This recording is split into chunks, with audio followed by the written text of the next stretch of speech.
After what the company felt was a failure in Star Trek the Motion Picture, Paramount Pictures, specifically Michael Eisner and Jeffrey Katzenberg, decided to give Star Trek one more chance on the silver screen. As a lead producer, they hired Harve Bennett, a recent acquisition known for developing television series such as The Mod Squad, The $6 Million Man, and The Bionic Woman. Overall, the cast found the shoot far more fun and entertaining than the previous one. Actors who had been wary of doing the film found the experience so rewarding that they would never reconsider being a part of Star Trek again. Even Leonard Nimoy noticed the atmosphere, and when the dailies started coming in, he began to reconsider his character's death. Bennett and Nimoy conspired to include the brief mind meld shot right before Spock's sacrifice, which he felt was enough to ensure his potential return should the movie be successful. Bennett and the studio wanted the movie to end on a more hopeful note, so they came up with the idea of showing Spock's torpedo on the Genesis planet. Meyer fought vehemently against this, even refusing to film that sequence, but in the end, he was overruled.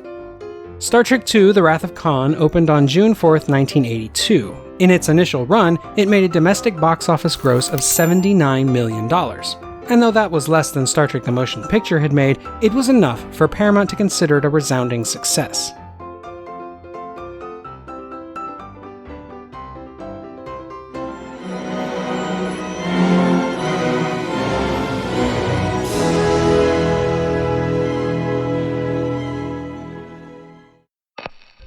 Admiral Kirk and the crew of the Enterprise is mourning the death of Captain Spock.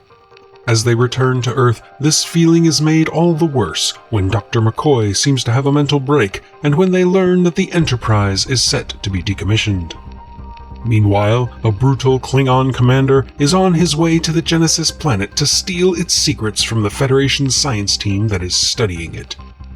On the surface is Kirk's son, David Marcus, who along with Lieutenant Savick has just found a young boy who appears to possess the resurrected body of Captain Spock. When Kirk learns that Spock's spirit might still be alive in the troubled Dr. McCoy, he and the Enterprise crew must risk everything to take back their ship and go on one last mission to save their lost friend. Before we really get started, if you could hit that like button, I would be eternally grateful. If you really do like these videos, don't forget to subscribe as well. Thank you in advance. With that out of the way, let's get back to the subject at hand. The day after Star Trek II: The Wrath of Khan hit theaters, Paramount greenlit a third entry in the franchise, with Harve Bennett still on board to not only produce the film, but also write the script. Nicholas Meyer, who had written and directed the previous film, chose not to return, as he was still upset over the changes made against his will to the ending of Star Trek II. It was pretty obvious, given that ending, that this new film should focus on the resurrection of Spock in one form or another, and so the first order of business was getting Leonard Nimoy to sign on. Exactly how that came about is a murky subject with a lot of rumors and speculations surrounding it, but the generally accepted story is that Bennett asked Nimoy what it would take to get him to come back as Spock, and Nimoy said he wanted to direct. Bennett and the studio were considering hiring James Goldstone, the director of the original series' second pilot, Where No Man Has Gone Before, but after some vacillation over the specifics of Nimoy's contract from Paramount head Michael Eisner, Nimoy eventually landed in the director's chair. With Nimoy attached and the rest of the original series cast enthusiastic about coming back for another film, Bennett began writing the script backwards, starting with what he knew should be the ending, Spock recognizing Kirk and calling him Jim, and then figuring out how to get there from where things left off at the end of the previous story.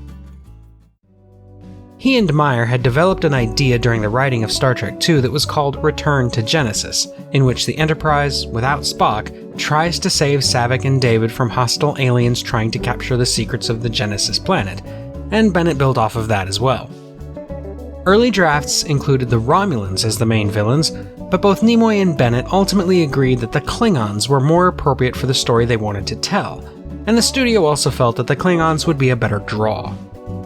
The Romulan influence persisted through most of the early drafts though, and almost all the way into production, the bird of prey that faces off against the Enterprise was envisioned as a Romulan vessel that had been hijacked by the Klingons. To play the Klingon commander Kruge, Nimoy fought to get Christopher Lloyd. Paramount was hesitant, not thinking of Lloyd as anything but the comedic television actor from Taxi. When are they gonna clean those bathrooms? You were in the kitchen. Thank goodness. But Nimoy was adamant, knowing how easy it would be for Lloyd to become typecast if nobody went to bat for him. Then I hope pain is something you enjoy. Similarly, for the arrogant captain of the Excelsior, Nimoy and Bennett hired James Sikking, known primarily for his role in Hill Street Blues at the time, though he'd recently been in feature films such as Ordinary People and Outland. Merritt Buttrick reprised his role as David from the previous film, but Kirstie Alley, who played Saavik, did not return. There are two commonly cited reasons why. The first is that she didn't want to be typecast as a Vulcan the way Nimoy had been, and the second is that, since her contract for Wrath of Khan didn't include anything about sequels, she was able to demand more money than Paramount was willing to give. Whatever the reason though, the role of Saavik had to be recast, and it went to the almost completely unknown Robin Curtis. In Star Trek II, Saavik had been written as a half Romulan, but for Star Trek III, she was conceived of from the ground up as a full-blooded Vulcan, so her performance is distinct enough from Alley's to be able to think of her as an almost entirely different character. Other notable actors include Dame Judith Anderson as the Vulcan High Priestess, John Larroquette as Maltz, the only Klingon to actually survive the film, Mark Leonard reprising his role as Spock's father Sarek, Grace Lee Whitney in a brief cameo as Janice Rand, the film's cinematographer Charles Correll as a briefly seen janitor, and Miguel Ferrer in one of his first on-screen appearances. Paramount initially agreed to a budget range of $10 to $13 million, though they later increased it to $16 million. While this was a marginal increase over Star Trek II's budget, it was still pretty small for a major science fiction film at the time. Paramount, however, had faith in Bennett's proven economy and adaptability. A lot of sets, costumes, and props were retained from earlier films too, and though there were a few more sets built for Star Trek III and some of the props were redesigned, most of the increased budget went to special effects. Those were handled once again by Industrial Light and Magic, under the supervision of Ken Ralston. With the increased time and money afforded to the company, ILM was able to design a new space station, a few new starships that would become iconic mainstays of the franchise for decades, and of course, blow up the Enterprise in spectacular fashion. Star Trek III set a new standard for spectacle in the series that wouldn't be matched again until a few movies later.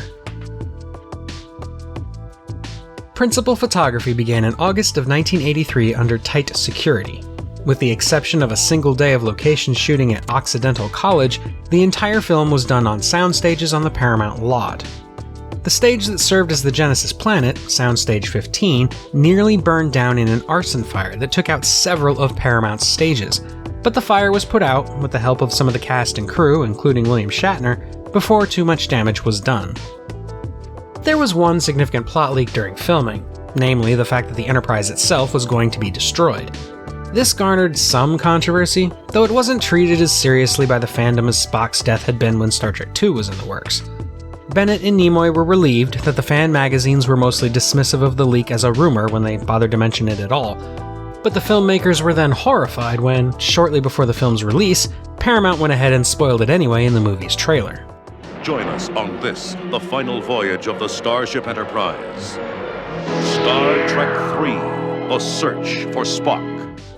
Despite this, despite a surprisingly weak marketing campaign in general, and despite the fact that it was competing with the likes of Indiana Jones and Ghostbusters, the film earned back its entire operating budget on its opening weekend in June of 1984. In its initial run, it made a total domestic gross of $76.5 million, more than enough to justify the green light for Star Trek IV. Critics were mostly happy with it too, praising its operatic style, special effects, and overall design aesthetic, though they didn't rate it quite as highly as they had its predecessor.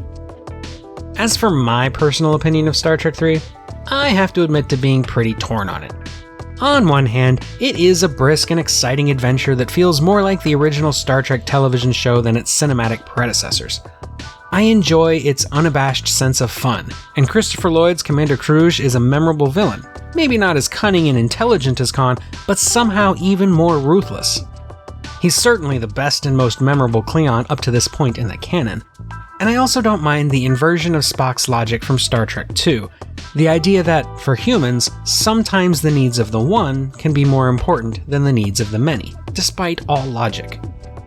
I especially like Kirk's line near the end about how, even though he sacrificed a lot to bring Spock back, he would have lost part of his soul if he hadn't tried.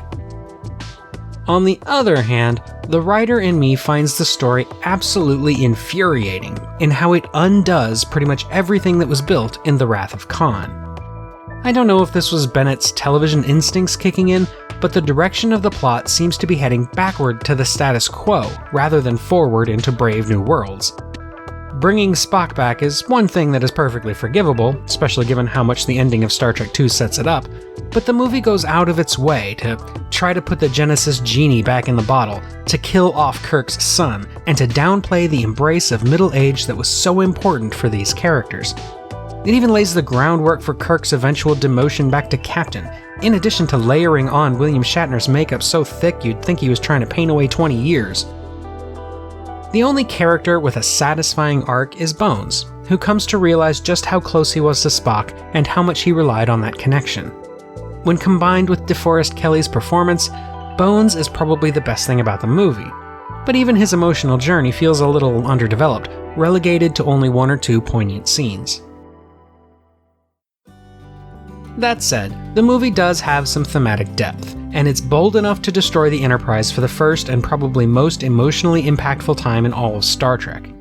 It develops both the Klingons and the Vulcans in ways that would greatly inform their portrayals in future films and television series, and the comedic moments are endearing without taking away from the story's more serious emotional beats. No, it's not the masterpiece that Star Trek II is, and yes, I do have some problems with it, but it's still a better movie than is suggested by its general reputation with Trekkies and Trekkers, who tend to lump it in with the other, less popular odd-numbered films in the franchise. I need my pain! The Search for Spock is often looked back on as the middle chapter in a trilogy within the Star Trek film series, and as such, it does its job pretty well.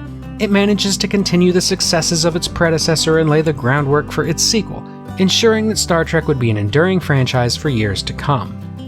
It wasn't long after Star Trek III that plans started getting drawn up for Star Trek's eventual return to television with The Next Generation, and so maybe the film deserves credit for proving that Star Trek II wasn't a fluke, that the franchise was just as influential and popular as ever. It's also worth noting that it set a new trend for Trek behind the scenes. When Nimoy came on to direct, some of the original cast members were a bit wary of the idea of one of their own taking charge, but after some initial awkwardness and hesitation, they did come to learn that they were actually pretty happy with the arrangement. Nimoy had already secured the job for the next film, and it became extremely common from Star Trek III onward for various cast members to direct not only the Star Trek films, but also episodes of the television series that followed.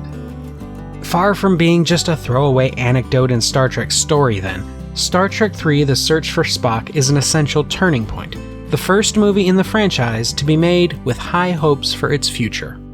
If that doesn't make it quintessentially Star Trek, I don't know what else it could be. And that's all for today, my fellow Earthlings. Where do you think The Search for Spock stacks up against the other Star Trek movies? Let me know in the comments, and while you're down there, don't forget to like and subscribe if you haven't already. If you really do like these videos, consider becoming a patron to get early access to new content, vote on future topics, and more. You can also check out my website at emcgill.com, where you can find written reviews of plenty more sci-fi classics in both film and literature.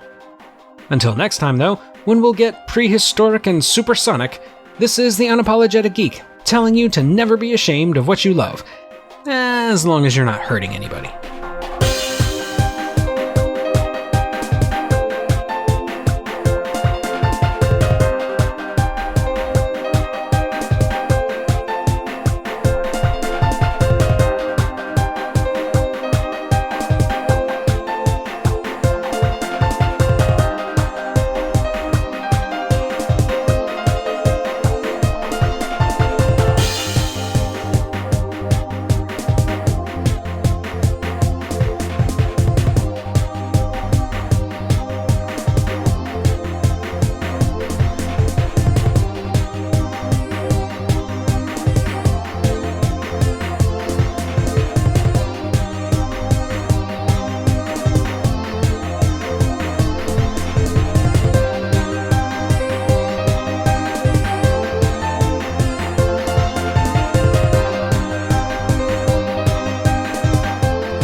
Help us or die. I do not deserve to live. Fine, I'll kill you later.